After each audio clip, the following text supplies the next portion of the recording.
Price allot. கர்த்தர் நாமத்துக்கு மகிமை உண்டாவதாக. இன்றைய வேத வசனம் சங்கீதம் புஸ்தகம் 109 அதிகாரம் 30 வசனம் இப்படியாக சொல்லப்படுகிறது.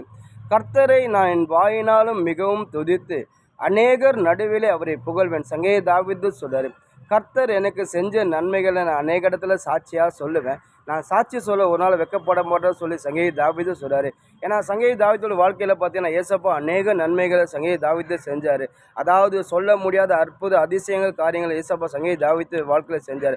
அதான் சங்கீத தாவீது சொல்கிறார், என் வாழ்க்கையில் அநேக நன்மைகளை கர்த்தர் செஞ்சார். அவர் செஞ்ச நன்மையை நான் ஒரு நாளும் மறக்காமல் நான் எல்லா இடத்துலையும் அதை சாட்சியாக சொல்லுவேன். அதாவது அவர் ஒரு ராஜாவாக இருந்து கர்த்தர் செஞ்ச நன்மைகளை அவர் மறக்காமல் அவர் வெக்கப்படாமல் எல்லா இடத்துலையும் சாட்சியாக சொல்கிறார். அவர் சபை நடுவுலையும் சரி சாட்சியாக சொல்கிறார், ஜனங்கள் மத்தியிலும் சரி சாட்சியாக சொல்கிறார், அவர் அரண்மனைக்குள்ளே சரி அவங்க வேலை ஆட்களும் சரி அவர் சாட்சியாக சொல்கிறார். கர்த்தர் என் வாழ்க்கை நன்மை செஞ்சார். இந்த ஏசப்பா நீங்களும் தெரியுங்க உங்கள் வாழ்க்கை நன்மை செய்வார் சொல்லி அநேக இடத்துல அவர் சாட்சியாக சொல்கிறார். அவர் சாட்சி சொல்ல சொல்ல பார்த்தீங்கன்னா ஏசப்பா சங்கீத வாழ்க்கையில் அநேக நன்மைகளை செஞ்சார். அதாவது சங்கீத தாவீது பார்த்தீங்கன்னா சிறு வயது தொடங்க முதிர் வயது வரைக்கும் பார்த்தீங்கன்னா கர்த்தர் கைவிடவே இல்லை.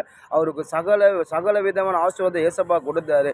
அதாவது உலக பொருளாதார ஆசீர்வாதம் ஏசப்பா கொடுத்தாரு. ஆவிக்குரிய ஆசீர்வாதம் ஏசப்பா அவர் கொடுத்து அது மாதிரி சங்கீத தாவீது பார்த்து ஒரு நல்ல யுத்த வீரராக இருந்தார். அதாவது சங்கீத தாவீது ஏசப்பா எல்லா நன்மைகளை பெற்றுக்கொண்டார். வேதமும் அப்படி தான் சொல்லுது. என் இருதயத்துக்கு ஏற்றவன் சொல்லி ஏசப்பா சங்கீத தாவீது சொல்றாரு. அதாவது ஒரு மனுஷன் இருதயத்துக்கு ஏற்றவன் சொல்லி ஏசப்பா சொல்லும்போது அந்த மனுஷன் கர்த்தர் மேல் எவ்வளோ நம்பிக்கையாக இருப்பான். சங்கீத தாவீது பார்த்தீங்கன்னா கர்த்தர் மேல் அவ்வளோ நம்பிக்கையாக இருந்தார். அந்த நம்பிக்கை தான் பார்த்தீங்கன்னா சங்கீத தாவீதை ஏசப்பா எந்த இடத்துல கைவிடவே இல்லை. அவருக்கு விரோதமாக சத்துக்கிட்டே கைவிடவே, அவருக்கு விரோதமாக பிசாசில் கைவிடவே இல்லை. அவருக்கு விரோதமாக என்ற மனுஷகிட்ட ஏசப்பா கைவிடல. எந்த இடத்துல சங்கீத தாவீது கைவிடாமல் கர்த்தர் தன் கரத்தினால சங்கீத தாவீது பிடிச்சி அவர் வழி நடத்தி அவர் எல்லாவற்றையும் ஏசப்பா கொடுத்தாரு. சங்கீத தாவீது ஏன்னா கர்த்தர் செஞ்ச நன்மைகள் அவர் சாட்சியாக சொன்னார். சாட்சியை சொல்ல பார்த்தீங்கன்னா கர்த்தர் அவர் எல்லாவற்றையும் கொடுத்தாரு. இன்றைக்கி நம்மளோட வாழ்க்கை சரி நம்ம ஆண்டுடைய பிள்ளையாக இருக்கும் போது நம்ம ஒன்று நம்ம வாழ்க்கையில் கர்த்தர் நம்மளுக்கு நன்மை செஞ்சார்னா அந்த நன்மையை நம்ம சாட்சி சொல்லாமல் இருக்கக்கூடாது. ஏன்னா இந்த தேவன் எல்லாவற்றையும் நம்ம இலவசமாக கொடுக்குற தேவன். இந்த தேவன் நம்மக்கிட்ட எதுவுமே எதிர்பார்க்காத தேவன். அதாவது நம்மக்கிட்ட பொண்ணும் வெள்ளியும் நீங்கள் பணம் கொடுத்தா செய்வேன், இந்த பொருள் கொடுத்தா இதை செய்வேன்னு சொல்லி அவர் எதுவுமே உங்கள்கிட்ட எதிர்பார்க்கறதில்லை. நீங்கள் வெறும் கையோட ஆண்டவரே எனக்கு வேணும் ஆண்டவரே சொல்லி கேட்டால் நிச்சயமாக அவர் உங்களுக்கு செய்வார். ஏன்னா அவர் இந்த உலகத்தில் எல்லாவற்றையும் படுத்த அவர் தான் ஐஸ்வர்ய சம்புனர். அவர் உலகத்தின் ஐஸ்வர்யர். அப்படியாப்பட்ட தேவனோட பிள்ளையாக நம்ம இருக்கும் போது கர்த்தர் நம்ம என்ன கடலை சரி ஏசப்பா நிச்சயமாக கொடுப்பார். ஒன்று கர்த்தர் உங்கள் வாழ்க்கை நன்மை செஞ்சார்னா அதை மறக்காதீங்க. நீங்கள் சாட்சியாக சொல்லுங்கள். எந்த இடமா இருந்தாலும் சாட்சியாக சொல்லுங்கள். உங்கள் சபையில் சாட்சியாக சொல்லுங்கள், உங்கள் வேலை செய்கிற இடத்துல சாட்சியாக சொல்லுங்கள், உங்கள் வீட்டில் சாட்சியாக சொல்லுங்கள். ஏசப்பா என் வாழ்க்கை இந்த நன்மை செஞ்சாருப்பா, இந்த ஏசப்பா எனக்கு இதை கொடுத்தாரு, இந்த ஏசப்பா நீ தேடுப்பா, இந்த ஏசப்பா இதை கேளு, இந்த ஏசப்பா உனக்கு நன்மை செய்வார்ப்பா சொல்லி நீங்கள் சாட்சியாக சொல்லும் போது நிச்சயமாக உங்கள் வாழ்க்கையில் ஏசப்பா அநேக நன்மைகளை செய்வார். இங்கே எதிர்பார்க்காத காரியங்கள் கர்த்தர் செய்வார்.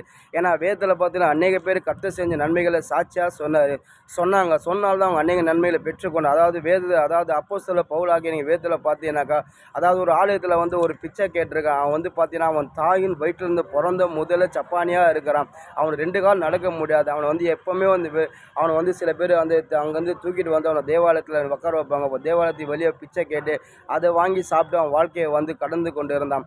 அப்படி இருக்கும்போது யோவானும் பேதுரும் பார்த்தீங்கன்னா தேவாலயத்துக்கு அவங்க போகும்போது அவங்க 2 பேரையும் அவன் உற்று பார்க்கும்போது உடனே பேதுரு அவனை பார்த்து கேட்குறாரு. அந்த பிச்சைக்காரனை பார்த்து பேதுரு கேட்குறாரு, என்ன ஏன்பா நீ உற்று பார்க்குற சொல்லி கேட்கும்போது உடனே அந்த பிச்சைக்காரன் சொல்கிற உங்ககிட்ட எதனா கிடைக்குமா, நீங்கள் எதனா கொடுப்பீங்க தான் உங்களை உற்று பார்க்குற சொல்லி கேட்கும்போது உடனே பேதுரு சொல்கிறார், எங்ககிட்ட உனக்கு கொடுக்குறது பொண்ணு வெளியே இல்லைப்பா, ஆனால் உன்னை சுகப்படுத்துகிற ஒரு வல்லமையுள்ள தேவனாக இருக்கிறாரு, அவர் உன்னை சுகப்படுத்துவார் சொல்லி அதுக்கப்புறம் பேதுரு சொல்கிறாரு, இயேசு கிறிஸ்து நாமத்தினை எழுந்து நிமிர்ந்து நடு என்றார். உடனே எழுந்து நிமிர்ந்து நடந்து குதிச்சு மட்டும் இல்லை, அதுக்கப்புறம் பார்த்தீங்கன்னா அவன் சுகமாயிட்ட கூட அப்போ உடனே சொல்கிறான், நான் உங்கள் கூட ஆலயத்துக்கு வர சொல்லி அந்த எந்த ஆலயத்துக்கு வெளியே பிச்சை கிடந்தா அந்த ஆலயத்துக்குள்ளே போய் அவன் சாட்சியாக சொல்கிறான், இந்த மனுஷன் மூலியம் தான் எனக்கு சுகம் கிடச்சி, இந்த மனுஷன் மூலியம் தான் சுகம் கிடச்சி, இவங்க கூட ஏசப்பா இருக்கிறாருப்பா, நான் சுகமாயிட சொல்லி அவன் சந்தோஷமாக துள்ளி குதிக்கிறான். அது மட்டும் இல்லாமல் மார்க்கு சுவிசேஷத்தில் பார்த்தீங்கன்னா லேகன்ஸ் பிசாசு பிடிச்சிருந்தவன், அதாவது அவனை பிசாசு அவனை பயங்கரமாக வேதனை பட்டுச்சிருந்துச்சு.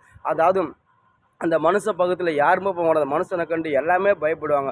அப்படி இருக்கும்போது ஏசப்பா அந்த மனுஷனுக்காக அந்த கப்பலோட கிராமத்தில் தேடி போய் அந்த மனுஷனுக்கும் சுகம் கொடுறாரு. அப்புறம் அந்த மனுஷங்களை பிசாசு வெளியே போன பிறகு அவன் புத்தி தெளிவாயிட்டு அதுக்கப்புறம் அவன் ஊருக்கு போய் எல்லார்கிட்டையும் போய் சொல்கிறான், வேதத்தில் பார்த்தீங்கன்னா அநேக பேர் கர்த்தர் செஞ்ச நன்மைகளை சாட்சியாக சொன்னாங்க. அவங்க சாட்சி சொல்ல சொல்ல சொல்ல பார்த்தீங்கன்னா அவங்க அநேக நன்மைகளை பெற்றுக்கொண்டாங்க. அது மாதிரி சங்கீத தாவீது சொல்றாரு, என் ஆத்துமாவை கர்த்தரை ஸ்தோத்திரி, என் முழுமே பரிசுத்த நாமத்தை ஸ்தோத்திரி, என் ஆத்துமாவை கர்த்தரை ஸ்தோத்திரி, கர்த்தர் செய்த சகல உபகாரங்களையும் மறவாது. கர்த்தர் உங்கள் வாழ்க்கையில் செய்கிற ஒரு சின்ன சின்ன நன்மை கூட அதை மறக்காமல் நீங்கள் சாட்சியாக சொல்லும்போது இன்னும் அதிகமாக உங்கள் வாழ்க்கையில் அநேக நன்மைகளை கர்த்தர் செய்வார். சங்கீத தாவீது கர்த்தர் செஞ்ச நன்மைகளை அவர் சாட்சியாக சொன்ன அநேக நன்மைகளை பெற்றுக்கொண்டார். நீங்களும் சரி கர்த்தர் செஞ்ச நன்மைகளை நீங்கள் சாட்சியாக சொல்லுங்கள். இன்றைக்கி அநேக நன்மைகள் நீங்கள் பெற்றுக்கொள்வீங்க. நீங்கள் எதிர்பார்க்காத நன்மைகளை நீங்கள் பெற்றுக்கொள்ள வேதம் அப்படி தான் சொல்லுவது. நாம் நினைப்பதற்கும் நம்ம வேண்டிக் கொள்வதற்கும் நமக்கு மிக அதிகமாக அவர் கிரியை செய்கிற அவர் வல்லமையின்படி அவர் நம்மளுக்கு அதிகமாக செய்வார். நம்ம நினைப்பு கொஞ்சம் தான் ஆண்டு இது வேணும் தான் சொல்லி நம்ம கேட்போம். அவர் நம்மளுக்கு அதிகமாக கொடுப்பார். யோபு பார்த்தீங்கன்னா அவன் கொஞ்சம் தான் இழந்தான். ஏசப்பா அவன் 4 மாடு கொடுத்து அவனை பயங்கரமாக ஆசீர்வதிச்சார். ஏன்னா தேவன் அப்படியாப்பட்ட தேவன், இந்த வானத்தையோ பூமியை படைத்த தேவன். அதான் சங்கீத தாவீது சொல்கிறாரு, இந்த வானத்தையோ பூமியை படைத்த கர்த்தருக்கு ஒத்தாசை வர என் கண்களை அவருக்கு நேராக ஏறெடுக்கிறது சொல்லி அவருக்கு நேராக கண்களை ஏறெடுத்து அநேகத்தை பெற்றுக்கொண்டார். நீங்கள் கர்த்தர்கிட்ட அவர் செஞ்ச நன்மையை சாட்சியாக சொல்ல நீங்களே பெற்றுக்கொள்வீங்க. ஆமென்.